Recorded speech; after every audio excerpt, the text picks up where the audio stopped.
Good morning, everyone. I hope you hear me okay, and I hope everyone's in good shape for the Christmas holiday, negotiating the coronavirus effects of getting family together and everything. Anyway, I have a bunch of notes here I'd like to discuss. First of all, I'd like to explain I'm not going to be doing the payables today like I usually do with the screenshots and everything. What I'm going to do is go back to what I used to do a couple of years ago. Is I posted on Facebook, and there's a link there that goes to my website with a PDF, and the page has all of the payables from the year. You just choose with which month you want. It'll probably be on top. And like I said, it's a PDF, so you can make it bigger or smaller. And I would like to. One of the things I'd like to do is. It was very popular back then. A lot of people were actually looking at it and getting knowledge about where the money is being spent by the town, by the select board. And I think this is very important because money is where all the problems are. And we have plenty of them. So I'm hoping people will, embrace it once again and be aware of what's going on. And most of all, ask questions. Do not be afraid. Ask questions. Call Denise. Email her. If you have any questions, it is the law. Denise has to be transparent with you. And you can even get documents from her. And she knows this, and I'm sure she wants to. She does like to do her job well in the right way. You won't have any objection from her. And one of the laws is you don't have to answer why you want these documents or anything. And Denise knows that, and she won't ask. She'll just simply give them to you. It's not like you're, disturbing her or putting her out of the way. This is part of the functionality of our government in the constitutional rights. So anyway, I have been looking around for people that would be candidates for selectmen. And I've asked a couple people, and I'll tell you what I'm coming across here. First of all, I think we need someone in their 50s or younger, even a little older is okay. Somebody that has children and somebody that will be affected not only for themselves, but their children. 50 years old, the decisions that are being made are going to affect them, and they would be interested in creating a better future for their children. So that's perfect, and so you want somebody that it really is going to benefit from doing this. So some of the things I ran across was that some of them, first of all, a lot of the people in the town do not participate. A lot of these 50-year-olds and younger, they don't participate, so they actually don't really know what's going on. So how can you expect them to be a selectman? So what happens now is if a younger person wanted to be a selectman right now, they would become a selectman sort of as like an employee. And this is what the good old boy system comes in. So basically how it works is Steve Barrett would be your boss. It would be expected of you to vote along with him, no matter what his decisions are. Second his votes, go along with him. And in this situation with the select board, Steve Barrett has an arrangement where the other two selectmen, when he's talking about money, stay home. They say, you don't have to come. So by staying home, Steve thinks that it's not a quorum, so he doesn't have to notice the people. He doesn't have to do money decisions in front of people, and he makes the ultimate decision on all the money. This is the arrangement that's had. Denise goes along with it. Why? Because he is her boss, and she's conditioned to whatever the selectmen go for. And in this case, you only have one man handling all the money. This is no good. So, and then I asked some people, you want to become selectman, I'll give you support on the website and the Facebook, and we'll see what we can get you in there and to help out. But like I said, a lot of people, the younger people, don't attend meetings. They all they know is what goes on, word of mouth, which is not always accurate, as we all know. And there's another thing that I encountered, which is scary. It's some of the people I spoke to are intimidated. They're afraid of retaliation if they speak up. This is bad. A couple of people don't even want to get involved. I don't want the retaliation. Retaliation? But as we know, there's a generous amount of intimidation used at all times, and I don't want to get into all the things I've been through because I want to go move forward and make positive changes. And I think I've already told you how many threats and everything I've got and the intimidation. And all of this was simply because I chose to be involved in the government. And I used my constitutional rights, ask questions and ask documents, and no, not allowed. Democracy is not allowed. You must do as you're told. Something like that. Anyway, I want to get past that. So I'm thinking, how can we make some changes here? And I thought on this heavily, and I have a plan. And it's not going to be done by flicking a light switch. It's going to take time and cooperation.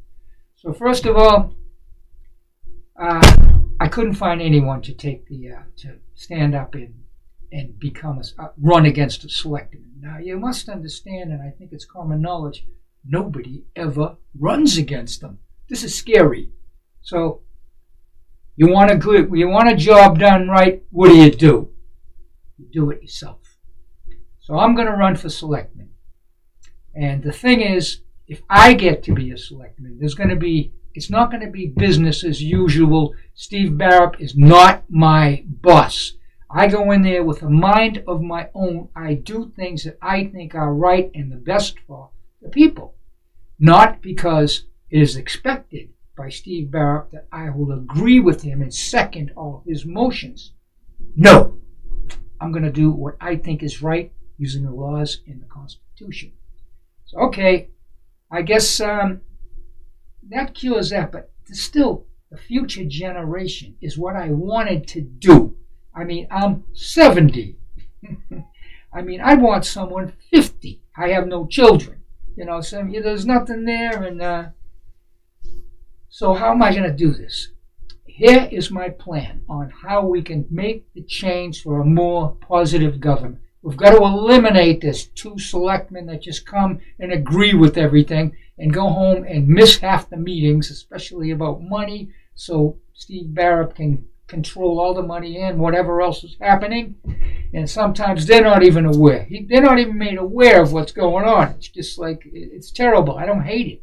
So what I'm going to do is I'm going to personally choose some 50-year-olds or in the right age group, or it can be younger, but typically it doesn't happen when you're a younger person. You just got too much other stuff happening. You can't be bothered, and it's very frustrating to be involved in this thing. So I'm gonna personally be emailing some of the people that I feel that are candidates. My problem is I don't know many people personally, but I've looked and seeing who comes to these meetings, and I said, he looks good. He's got children. He's around 50 years old, and he attends the meetings that I put up because I can see it on Facebook, and I figured this will be a good candidate.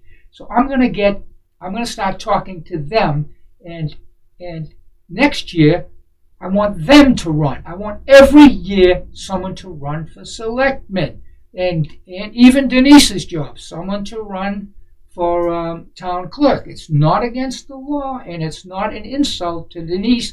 But consider this: if someone were to, a young woman or even a man, were to run against Denise, they would learn something. And Denise is not going to be town clerk forever. She may retire. I don't think so, but anything could happen. And she's not the town clerk. Who's going to take her place? Who knows what's going on? So just by the action of running against Denise, they would learn something. Probably won't win, but you never know. If you are popular enough or you can get enough people to back you, that would happen. And so every year, I am going to make sure, I'm going to encourage people to run against the selectmen. Run as a selectman. Now, I probably won't win, as a selectman. I'm guessing. Yeah. I'm at a meeting, please. Okay, an interruption. She wants something. I'll get to it. It'll be done in a minute. So, even if I don't win, that's not going to stop me. As you may have seen, because I know a lot of the laws, I can use the power of the people in the Constitution to make changes.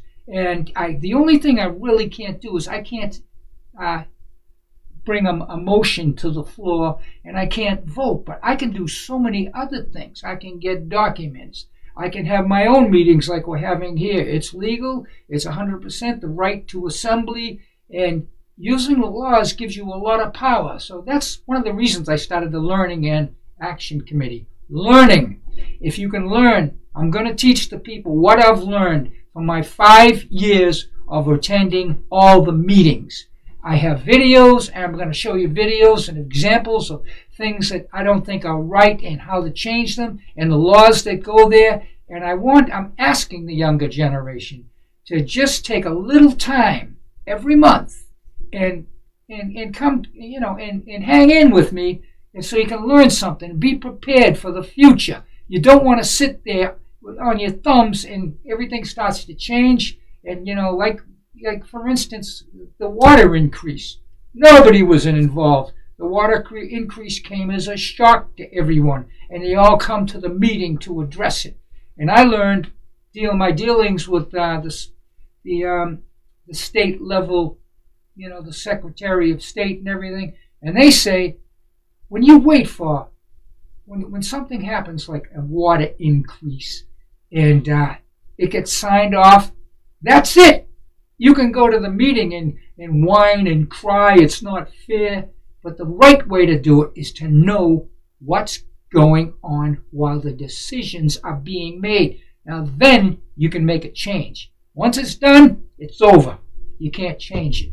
I want you to keep that in mind. So this is a reason too. You want to be educated. You want to be aware of what's going on. Yeah, going to these meetings is tedious, and I've made it real easy for you because I give you the meeting. It's archived. You can watch it whenever you feel like it. But it would be nice if you showed the selectmen, I'm here. You don't even have to open your mouth. I'm here. I'm listening, and I want accountability. You don't have to do that. I'll ask them for the accountability, but just be present as much as you can at these meetings. It's never been easier with the Zoom, and you can even call by telephone. Ernest Charquette doesn't have a camera. He goes every time by a phone. Just call up. So it's very, very important to be present and let everybody know that I have the power by the people. I'm one of the people. And, we have nobody there. I mean, when I post these videos, around 30 people go. And that's really good. But if you could get a few of those people to show up at the meeting, now that would be something. It would show them, I'm here. I'm somebody. I'm the people. The Constitution backs me up. I have the power. By the people doesn't exist in Newport Center. It's by the Baruch. And, it's not good. And we don't have to accept it. So that is sort of my plan. And I am going to, since I only have to March, I am going to be campaigning. So I'm going to be, part of the campaign will be learning. You're going to learn a lot because I'm going to bring up videos and laws and what I don't like, how they do, and what I would do. Another thing I think is important, I just want to run down. I made a list of things I'd like to do if I should become, a selectman in March. Where is that list? I got a little list here. And figures. Okay. One of the things I've been trying to do is, and is the problem why nobody runs, is the pay is zero pretty much. I think, what do they make, $1,000 a year? I mean, and they say, we're not in it for the money, Jerry Waterman says. But Jerry Waterman only shows up half of the time. If people were being paid, they would take the job more seriously. In Coventry, they did that, and a couple of other places. They gave them, they gave the selectmen like $10,000 a year or something that means something, that, is just not, I'm on my honor and I shouldn't get paid. Everyone else around you is getting paid. Denise is getting upwards to $100,000. And, she gets paid. Of course she gets paid. She works hard. And, and the people that don't get paid don't show up. They're useless. And so I think if we could I've tried several times to make the selectmen get the pay. Not because may become a selectman. I don't care because, I don't really want the job. No one else is there to do it that is qualified, and I feel I am. If anyone else thinks they are, take it away. You can have it. It's a commitment to time I don't need. I'm very busy in what I do in the music business, and I'm going to sacrifice. Make the sacrifice because I just don't like what's going on. And I've talked to a lot of other people who don't like it either, but they just don't participate, don't do anything to make the change. So I'm going to do it, and I'm going to try to encourage people to take part and have a voice by the people. The Secretary of State has this saying on the cover, on the home page of their website: the people are the ultimate boss. And if you use your rights and the laws, you can be the boss, because ultimately the selectmen need you to vote them in. And what we have now is a small group of people that surround the selectmen, who a lot of them are on the payroll and everything, so they're biased towards them, and they just vote them in. And most of them, some of them don't like what they're doing either, and they don't know how to deal with it because they can't object because they're being paid by them. So we need more people that are not connected.